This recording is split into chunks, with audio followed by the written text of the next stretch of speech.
શાંતિચંદ્ર જૈન પાઠશાળા પુણ્ય પવિત્ર જૈન સંઘમાંથી એક સ્કીટ લઈને આવી રહ્યા છે, જેનો ટોપિક છે ચાર માફિયા. આ ચાર માફિયા કોણ છે, આ માફિયા શું કરવાના છે, ચાલો જોઈએ.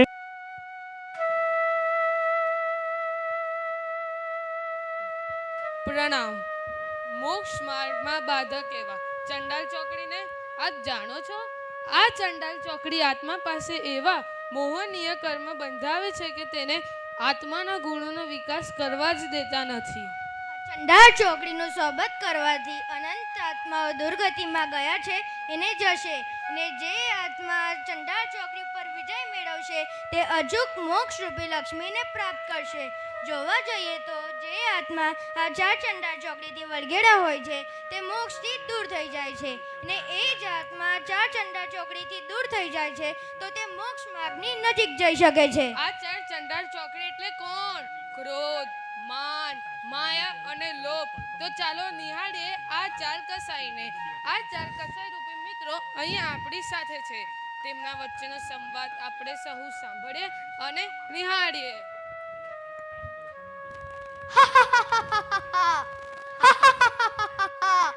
મને ઓળખ્યો? મને આમંત્રણ નથી આપવું પડતું.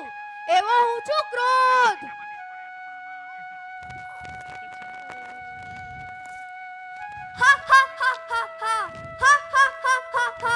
કોઈની સામે ના નમવું એ છે મારો વટ. એવો હું છું. હું કોણ? હું છું માન.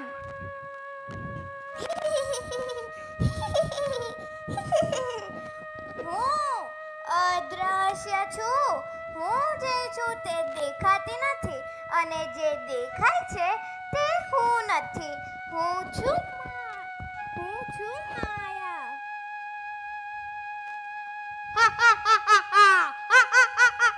ગમે એટલું મળે તો પણ ઓછું પડે એવો છું લોભ.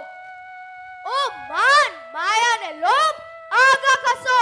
અહીંયા શક્તિશાળી હું છું. આજના માનવી મને કંટ્રોલ જ નથી કરી શકતા. એક નાના બાળકને મોબાઈલ ન મળે તો, કે પછી 50 વર્ષના માણસને હાથમાં પાડી ન મળે તો હું આવી જાઉં છું. કોણ? હું આવી જાઉં છું. આજના માનવીના નાક પર જ મારો વાસ છે.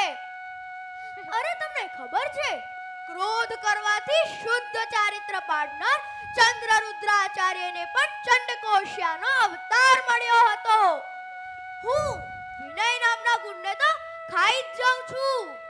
જોઈ મારી શક્તિ. એવો હું છું ક્રોધ.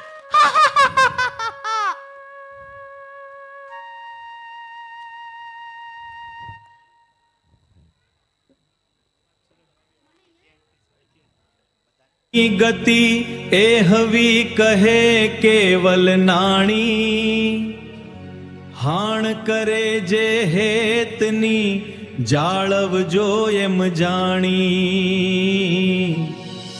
કડવા ફલ છે ક્રોધના, કડવા ફલ છે ક્રોધના.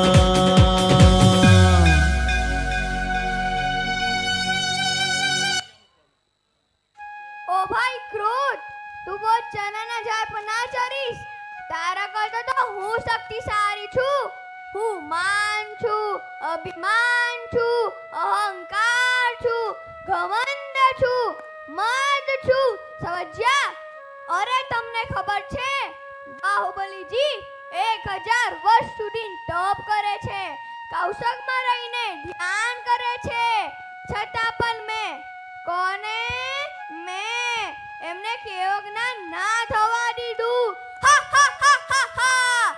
રાવણ અભિમાન કર્યું, એને રામના હાથે હણાવ્યું. હું વિવેક અને ક્ષમાના નામના ગુણને તો ખાઈ જાઉં છું. મારી તો કેટલી જ કથા કહું એટલી ઓછી છે મિત્રો. માન કર્યું જો રાવણે, તે તો રામે માર્યો રે.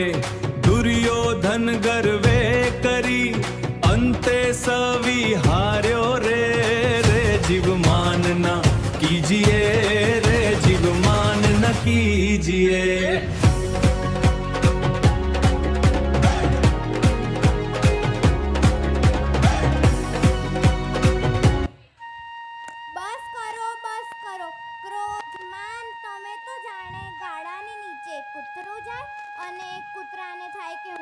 ચલાવું છું એવી વાતો કરો છો. મને કઈ ઓછી ના સમજતા. મેં મારી કુબુદ્ધિથી ભલાને દુર્ગતિમાં મોકલ્યા છે. મલ્લીનાથ ભગવાને તેમના મિત્રો સાથે તપ કર્યું. તપમાં માયા કરી. શું કર્યું? માયા કરી. તેથી તેમને તીર્થંકરના ભવે સ્ત્રીનું સ્વરૂપ લેવું પડ્યું અને એક અછેરું બન્યું. સરળતાના ગુણને તો હું ચપાચપ ખાઈ જ જાઉં છું. તો બોલો, હું પ્રચંડ શક્તિશાળી થઈ કે નહીં? તપ કીધો માયા કરી જી, મિત્ર શું રાખ્યો રે ભેદ. મલ્લીજીનેશ્વર જાણજો જી, તો પામ્યા સ્ત્રી વેદ રે. પ્રાણી ન કરીશ માયા લગાર, પ્રાણી ન કરીશ માયા લગાર. અરે ચૂપ થઈ જાઓ, અડધી બુદ્ધિ વાળા. હું લોભ છું, હું પરિગ્રહથી આસક્ત. મોક્ષના આત્મામાં ક્રોધ, માન, માયા જતું રહે છે. ત્રણોથી છેલ્લે એક્ઝિટ કરું. છેલ્લે શાસ્ત્રોમાં લખ્યું છે, તમને ખબર છે? તમને યાદ છે? શુભમ ચક્રવર્તી 6 ખંડના ચક્રવર્તી હતા જ. છઠ્ઠા પણ 7મો ખંડ જીતવાની લોભમાં સમુદ્ર પાર કરતા વહાણમાં ડૂબી ગયા અને 7 મિનિટે ગયા. જોયું? લોભે લક્ષણ જાય. મને કર્યાનું પરિણામ. ઉદાન નામના ગુંડો તો ખાઈ જાઉં છું.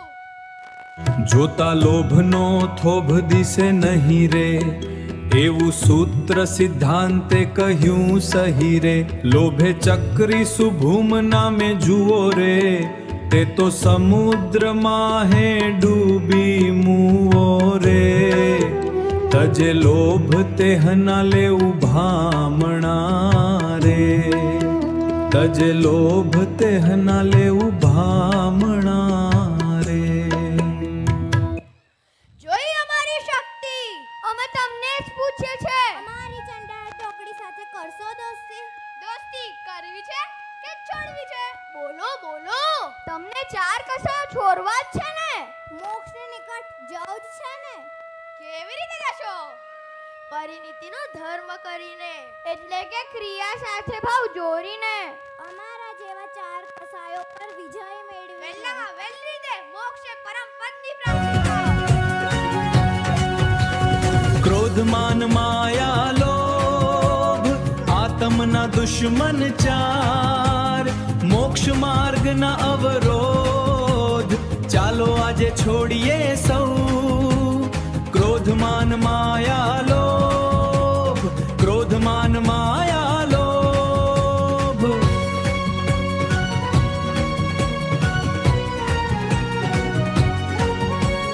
જીનાજ્ઞા વિરુદ્ધ અમારાથી કાંઈ પણ બોલાઈ ગયું હોય તો ત્રિવિધે મિચ્છામિ દુક્કડમ.